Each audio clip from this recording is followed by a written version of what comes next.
Wala kang kwentang wala kang kwentang Pilipino. Hindi ka naawa sa kapwa mong Pilipino. Kahit badyaw ako. Siro, asawa ko Chinese, nanay nito Chinese.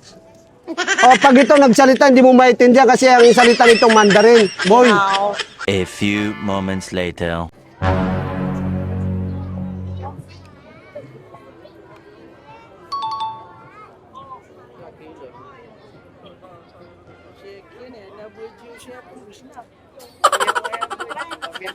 Kuya, Pilipino kayo, kuya? Pilipino kayo? Ah, Hindi po. ano? Badyaw po. Palimos po, palimos. Hanggang dito ba naman kayo mga bad? Hindi, sir. Upgraded ka. Sir, marami po kasi kami dito, marami.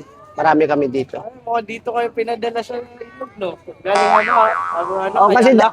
kasi dati, sir, lumalangoy lang kami dyan. Yung nagsisid lang kami ng piso. Ngayon, sir, Barya lang. oo, bare-bare lang. Mahal yung barya dito, 7. Oh. 7 Sir. yung piso dito. Sir, baka naman para sa anak ko. Sige. Ha? Utang na lang, Gcash. Sir. Kuya, sige na, kuya. Pilipino pala kayo eh. Yung Pilipino. Para lang po sa anak ko. Ano pang Starbucks, no? Opo, pang Starbucks lang po. Opo. Ito mga badyaw na ba? Dito ba naman sa... Sir, sige na po, sir. Pambili lang ng ng milk ng anak ko. Tapos mukhang rich kid yung anak mo. Cha- Pinulot yan, ha? yung asawa ko po dati Chinese, sir.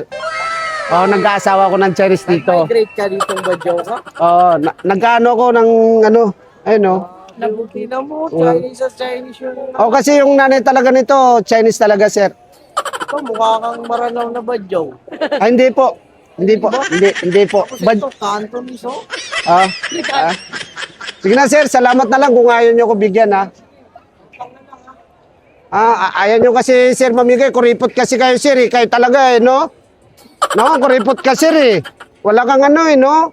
Kahit di ka naawa sa akin, sir, yung anak ko lang. Wala kang kwentang wala kang kwentang Pilipino. Di ka naawa sa kapwa mong Pilipino. Kahit badyaw ako. Sir, asawa ko Chinese, nanay nito Chinese.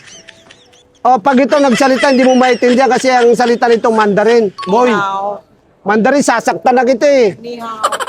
Oh. Wala kang kwenta Pilipino. Aray ko.